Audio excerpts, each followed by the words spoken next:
अनमोल वचन अखिल भारतीय संत मत सत्संग के संस्थापक और गृहस्थ में आनंद योग के जनक परम संत महात्मा परम पूज्य श्री यशपाल जी महाराज अर्थात परम पूज्य भाई साहब जी द्वारा प्रतिपादित इन अनमोल वचनों का पालन करना अति आवश्यक है। ये वचन हमारी गृहस्थ आध्यात्मिक साधना के लिए मूलभूत सिद्धांत हैं, जो इस प्रकार हैं।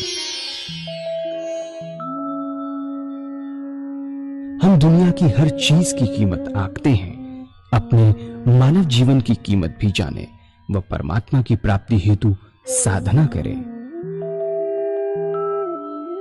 मनुष्य योनि एक उपहार है, इसीलिए परमात्मा को धन्यवाद देते हुए आधा घंटा प्रातःकाल, आधा घंटा सायंकाल पूजा अवश्य करें।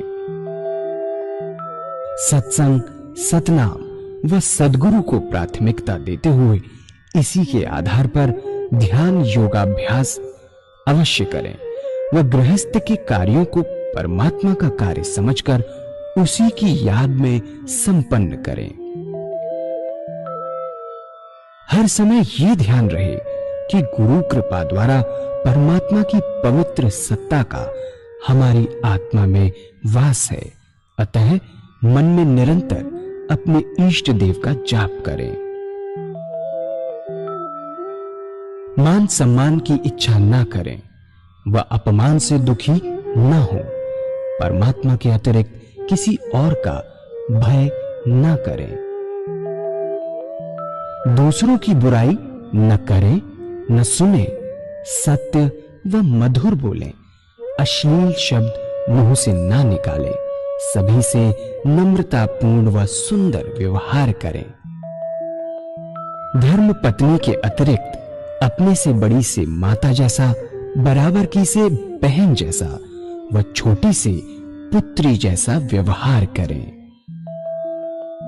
सांसारिक जीवन यापन की आवश्यकताएं अंतहीन है, इसलिए अधिक से अधिक समय सत्संग में व धन परोपकार में खर्च करें। याद रखें, न स्त्री माया है, न धन दौलत, न ही परिवार। माया वह है जो हृदय को परमात्मा से दूर हटा दे। अतः निरंतर सत्संग और सद्गुरु की शरण में रहने का प्रयास करें। भोजन अपने इष्ट को अर्पण कर प्रसाद रूप में परमात्मा की याद में करें। रात्रि में सोने से पहले अच्छे बुरे कार्यों का आत्मनिरीक्षण कर उसका समुचित पश्चाताप करते हुए ध्यान करें व प्रभु की गहरी याद में ही विश्राम करें। परमात्मा तू ही है, तेरी इच्छा पूर्ण हो।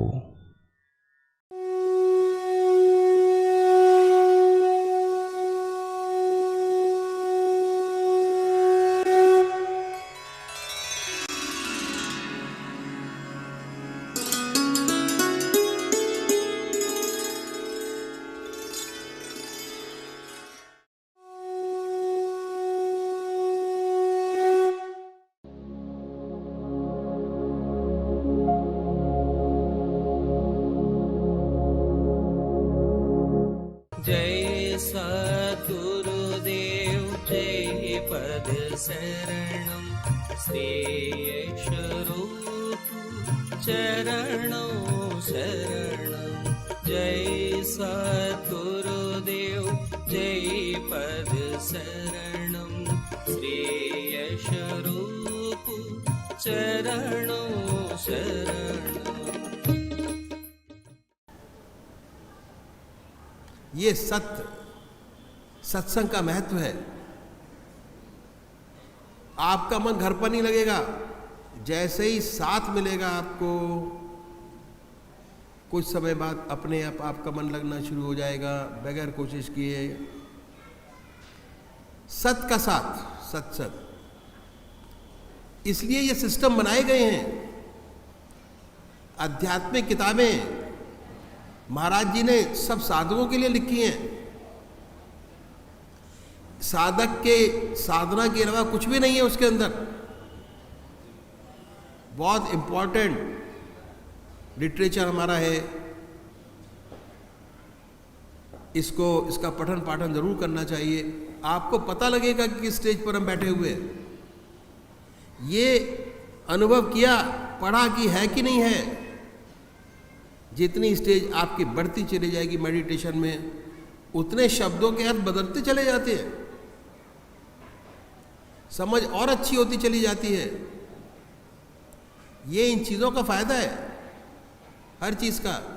सत्संग में जाने का बहुत फायदा है, बाहर जाने का बहुत फायदा है सत्संग में।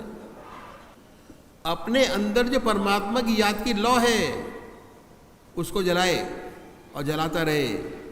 ऐसा ना हो कि उसमें धुआं पैदा हो जाए।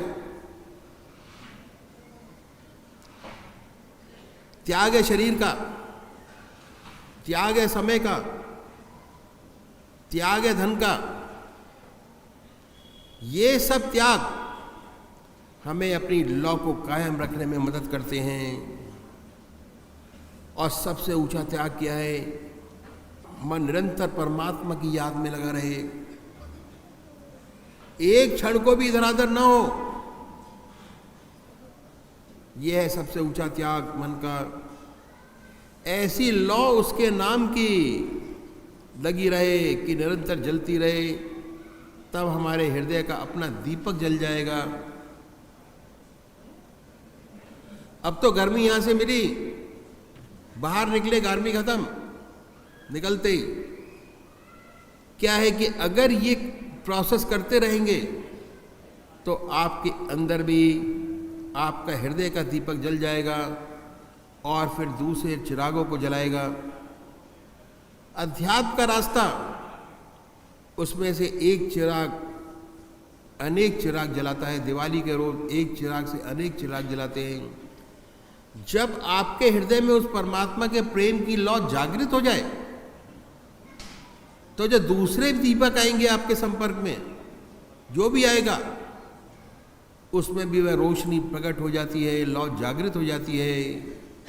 यह रूहानियत का रास्ता है कि एक चिराग से दूसरा चिराग जलता है। ये प्रवचन का रास्ता है ही नहीं।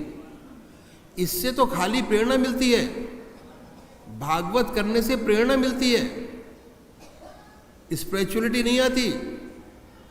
तरीका आता है कि कैसे इस रास्ते में बढ़ा जाए। भागवत से भी कुछ नहीं होता और मंदिर में अपने इष्ट के दर्शन करने से भी कुछ नहीं होता। जब तक आप बैठ के आपका हृदय साफ नहीं होगा, उसके दर्शन रोज नहीं करेंगे, तब तक काम नहीं बनता। उस परमात्मा की लौ हमेशा जलती रहे, ईश्वर की याद हमारे हृदय में निरंतर चलते फिरते, खाते पीते, सोते जागते, निरंतर हमारे हृदय में प्रभु के नाम की जलती रहे। तब हमारे हृदय में ऐसी रोशनी, ऐसा प्रकाश पैदा होगा कि जब दूसरे लोग आएंगे उनके हृदय में भी प्रकाशमय हो जाएंगे। हम कहते हैं कि पतंगा बड़ा प्रेमी है। क्या पतंगा बड़ा प्रेमी है? लौ पर अपने प्राण नछावर कर देता है, अपने आप को जला देता है, लेकिन ये भूल जाते हैं कि पतंगा कब जलता है। जब जलता है कि जब लौ खुद जल पड़ती है, तब पतंगा अपने आप को जलाता है। तो ये रास्ता अध्यात्म के विकास का, फैलाव का, हृदय में सच्ची लौ जागृत हो जाती है, सच्चा प्रेम उत्पन्न हो जाता है, प्रेम से परमात्मा मिलता है। विनय और प्रेम दो विशेष गुण हैं जो हमें ईश्वर तक ले जाते हैं। हमारे जीवन का जो लक्ष्य है, लक्ष्य क्या है? जीवन मुक्त अवस्था प्राप्त करना, वहाँ तक पहुँचाते हैं। ये बातें हैं जो हमारी पूजा को सच्चा बनाती हैं और हमें परमात्मा तक ले जाती हैं। विनय प्रेम बस भई भवानी, खसी माल मूरत मुस्कानी। तुलसीदास जी ने बड़ा सुंदर कहा है कि विनय प्रेम बस भई भवानी, खसी माल मूरत मुस्कानी। विनय, सत प्रेम से जब ईश्वर की कृपा से, ईश्वर और सदगुरु की कृपा से साधक के हृदय में प्रभु प्रेम की लौ अर्थात पवित्र भावना रूपी भावना जागृत हो जाती है।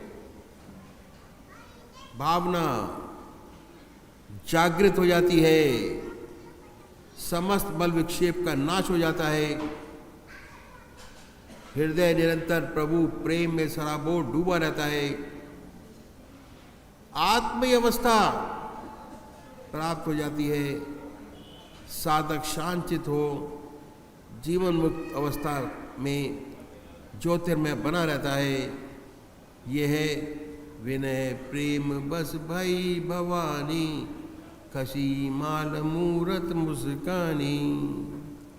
परमात्मा तू ही है, तेरी इच्छा पूर्ण।